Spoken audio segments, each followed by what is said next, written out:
Hello everyone, this is Steven from the Even Steven channel, a little bit. And today, we're taking a look at my Winchester model of 1873, chambered in .357 Magnum. Wish we start. Now I'm going to tell a little bit of a story. A while back, I used to own a lot more cowboy action guns, chambered in .45 Colt. I had like 4 of them. I had 3 rifles, a Henry, a Winchester 1866, and a Winchester 1873, like this. All made by Uberti. Some of them were imported by Cimarron, some of them were imported by Stoger. I had my Colt Single Action Army, and I kind of got tired, long story short, I kind of got tired of .45 Colt ammo, because it's just kind of expensive, kind of hard to find. At some point I was paying like $60 a box, so I sold off those guns, and I really didn't have any intention of buying anything. However, I saw this in my local gun store. I saw this sitting on the shelf. And if you are a guy who knows his Winchester rifles, whenever you see this here, this brass rectangular piece on the bottom of a gun, that means it's an early Winchester gun. That is basically the Henry action. Bring that in close. Caliber 357/38. Whenever you see something like this, that means it's a Henry action gun. And I was in my local gun store, and I was like, let me take a look at that. Oh. And basically they had this Winchester 1873 in .357 Magnum. Oh, interesting. Now, .357 Magnum is not super cheap by itself either. Here's .357 Magnum, here's .38 Special, and any gun chambered in, almost any gun chambered in .357 Magnum can handle .38 Special, can have that in there. Because .357 Magnum is just basically the more powerful version of .38 Special. You see how the case is a little longer? Actually, the same overall length. Huh. Maybe that was... I'll get that later. And I couldn't resist. It was $1,000, which is a lot. It's a lot of money. It's a used gun. Didn't come with anything. But I took it. I bought it. And I think it's a pretty nice example of this gun. So this is basically current production Winchester 1873. We'll go through the features a little more carefully, but I just thought I'd give a brief overview. And then we'll go back to front as I normally do, and we'll talk about the gun. So I guess we'll do that. We'll start with the back. So in the back we have more of a pointed stock here. I guess more of a Schutzen style, that's called stock. More of a crescent shaped stock here. And this has the appearance of plastic, but I think this is metal. This is a metal butt pad. And this gun is kind of in the rifle configuration. Oh man, this rifle's a little heavy. Hard to hold on camera. This is kind of in the rifle configuration. When you have the carbine configuration, you tend to have more of a rounded off buttstock. This is in more of the rifle configuration. We have very nice wood. I'm not sure what type this would be. I don't know if it's walnut or birch. I don't know wood very well. However, if it doesn't come off well on camera because of the glare, it is very attractive. Got kind of a straight stock here. We got on the upper, kind of the upper tang here, Winchester model 1873. This is an authentic. We'll get to it. An authentic Winchester 1873. We have a safety of sorts on this lever action gun. If you didn't know, this is a lever action gun. It is. It's a manual repeating lever action gun. That means every time you want to fire, you have to work the lever back and forth. We have a manual safety of sorts. This simply locks. I'm not sure which angle to show this from. But this safety here simply locks the lever in place so it can't open and close. And if the chamber was empty, then the gun physically can't fire.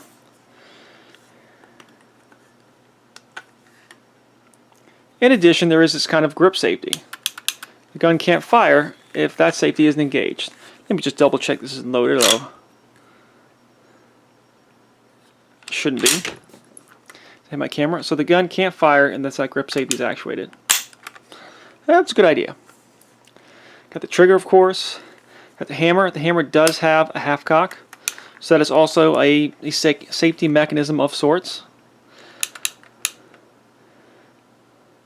They could leave the gun at half cock. The hammer is not, you know, resting up against that. Just a little safety notch there. Loading gate here. Put the cartridges in one at a time. One of the things I love about the Winchester 1873 is this plate here. This kind of raised plate right here. On the Henry, the 1860 Henry rifle and the 1866 Winchester, this is more flush with the receiver. I do just like the appearance of this kind of raised section of the receiver plates. I like it. I think it looks nice. We have the automatic dust cover. You can close that up. That's it. That's all it does. Oh, I thought I could slide that back. No? Oh, here it goes. The automatic dust cover, you can just close that up, and when you go to rack the slide, it will automatically push that back. Yeah, that's pretty cool. And that shows the other part. I love, I won't say love, but I really like the aesthetics, the looks of this brass or copper type elevator here. It just looks very nice. It goes straight up and down. A lot of modern lever action guns have more of a tilting elevator or lifter, whatever you would call it. This one goes straight up and down. That's kind of cool. And you can see that go up and down as you work the lever.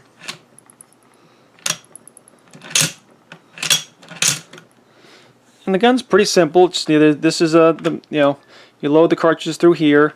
When the lever's all the way down, you can load cartridges into the magazine too. And we can work the lever. There would be a cartridge right there, all the way forward, snaps up, start going back, and that bolt's going to start pushing that cartridge in. And you can pull the trigger, gun will go off, and you keep doing that until it's empty or done firing, I guess.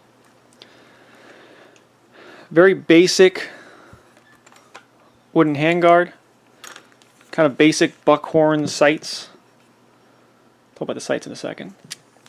Get a little bit of a look at that lettering. I'm trying to get the glare as good as possible.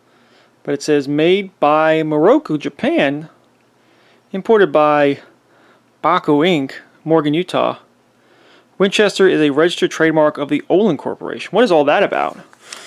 Ooh, I'll get to it. I guess we'll get to it now, but here we go. Just very quickly reading this. And if the glare is obscuring this, it says Winchester, model 1873. Caliber 357 Magnum, 38 special only. I don't know what else we try to put in there. This looks like kind of proof marks, I suppose. Now, there is something to be said about that. That this Winchester 1873 is really not made by Winchester themselves. It's made on their behalf. Winchester closed down like 2006? And they shut down their manufacturing, their U.S. manufacturing plant in 2006. Winchester did. So any modern current production gun made by Winchester is actually not made by Winchester. It's made by a third-party company.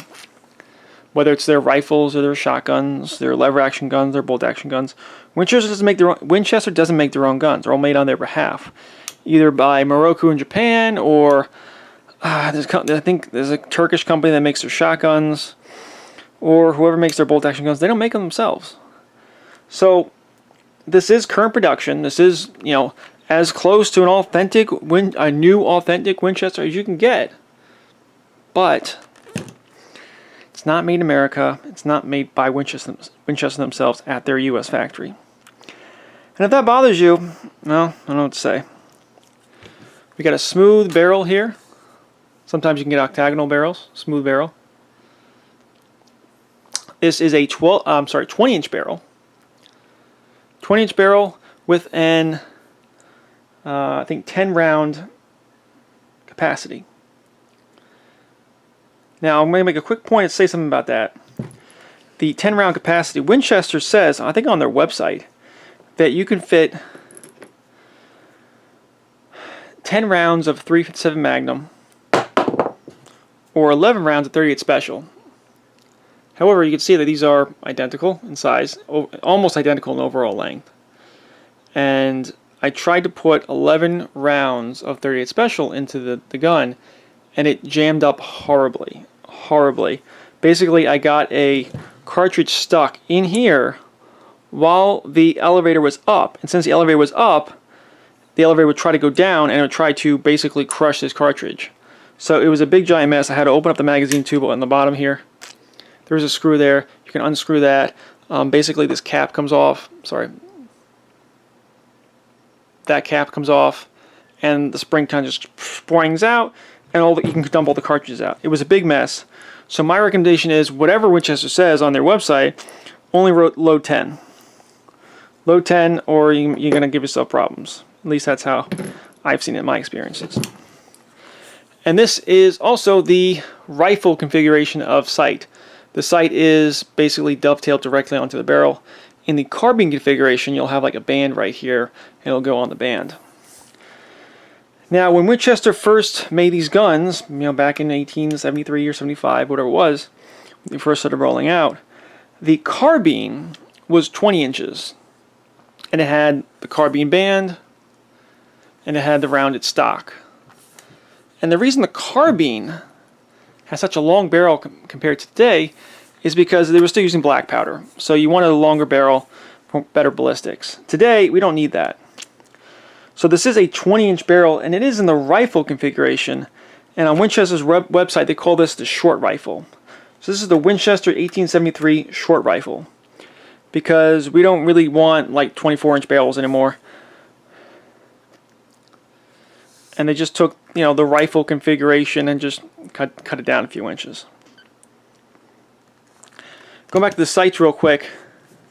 Well, this does have a little bit of a little brass front sight right there. I gotta be honest, it's a little hard to pick up this sight picture at the range. It's a little hard to pick that up, which I don't think I do properly on camera. You can kind of see what I'm getting at. Is they have this little buckhorn thing, and it's a little bit of a notch, tiny notch on the bottom there. And I believe what you're supposed to do, you're supposed to put the front sight on the bottom of that notch. I believe it's what you're supposed to do. And the way I have this graduation done is this is pretty much zeroed for 25 yards. That if I have that little notch on the bottom of that front rear sight, I can get pretty good accuracy at 25 yards. So having gone through all the features and showed the Winchester 1873 short rifle as best I can, what do I think about it? I think it's a pretty good gun. I would say this is probably the smoothest, even though it's hard to show as awkwardly on camera. This is probably one of the smoothest actions I've ever seen on a lever action gun. I've taken this apart once and I don't care to do it again. This is a Henry action. It's that toggle, that kind of knee joint thing action where it goes like this. This has grease inside. It's been greased. The toggles have been greased very well. And it's just, again, in my life I've owned like, I don't know, 8 or so lever action guns. This is the smoothest lever action gun I've ever seen.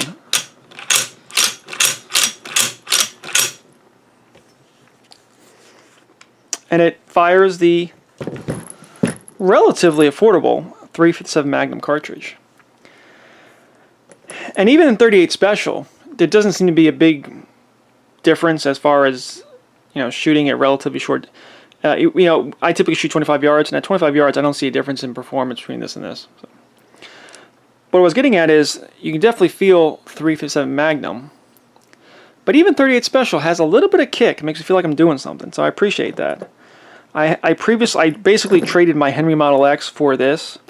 I sold my Henry Model X and then bought this.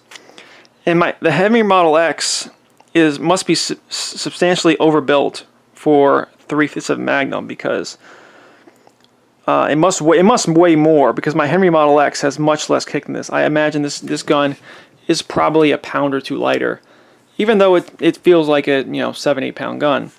It must be a lot lighter than a Henry Model X, and even in .38 Special just has a little bit of kick.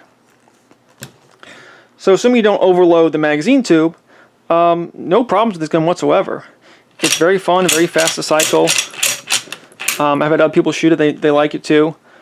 I'm not a particularly good rifle shooter, I'll admit. However, in my experience, I seem to be able to get like a 3 or 4 inch group. I'm just say 4 inch group at 100 yards. That's kind of the groupings I can get out of a gun like this. Now, is it me? Maybe. Is it the gun? Maybe. Is it the ammo? Maybe. So as far as rifles go, I give a lot of leniency because I admittedly am not the best rifle shooter. So I will say the accuracy is fair. It's fair. Even in my poor marksman hands, I'm sure someone can do better than me. I'm sure someone can do worse than me too. But I see the gun as being a 3 or 4 inch gun at 100 yards, which isn't terrible. I don't know. And for what this gun was made for, being an all-around good defensive or hunting gun, yeah. Now, is this the most practical gun today? What is a gun like this good for? Well, first of all, this is for someone who just really wants a Winchester 1873. Now, you can go buy an authentic or an earlier Winchester 1873, but you're probably going to pay twice as much. You can still get a new production Winchester 1873 made by Morocco, and it still seems like an excellent gun. Yeah, I mean, first and foremost, this is a recreational gun. Maybe if you're going to do cowboy action shooting, you know, that kind of thing. In 357 Magnum, you can load up a 38 special, and you have a good time with that. You know, first and foremost, this is a fun gun. This isn't a defensive gun, even though that's what it was used for at a certain point in time. There really should be better options for you in 2022. I mean, could you use it as a defensive gun? Yeah, I guess so. Could you use it as a hunting gun? Not my first choice. But as an all-around do-all gun that could flex into a lot of roles in 357 Magnum,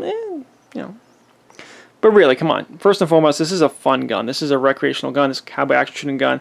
This is an Old West. Yeehaw. We're having some fun here. And if that is your intention, I can wholeheartedly recommend this. Again, if you can pick this up used, get the kind of deal I got. A little bit of tarnishing there. I don't know if I want to take this out. A little brasso on there. You know, a little cleaner brasso. I think I saw a little bit of a scratch over there. Even though this seems to be a more recent production gun, I'm not sure. This gun might be 10 years old. There's a little bit of a purplish hue here, which I've seen a few times before on certain steel parts. They just seem like they've been sitting around for a while. See, there's a little bit of a purple hue there. That might be some thin bluing, is what I assume that is. But nothing's wrong with it. It still works fine. So like I said, as a range gun, as a fun gun, as a cowboy action shooting gun, as a recreational gun, yeah, definitely, all day long. And with 357 Magnum or 38 Special, it's not going to break the bank the way 45 Colt or 4440 can. Or even 4570, whatever it is, even 44 Special. Those things are all more expensive and a little cost prohibitive sometimes. So. And I don't think I have much more to add at that point. I got this gun in my local gun store. It didn't come with a box, it didn't come with a manual, it didn't come with anything else. It just came with the gun. $1,000. And I think it's worth it. So this is Steven from the Even Steven channel. Please do all that like, sharing, and subscribing. I will answer comments in the comment section as best I can. And if you have any questions in the comments, what I meant to say, if you have any questions, put in the comments. I'll answer as best I can. And I will see you next time. Thank you, and goodbye.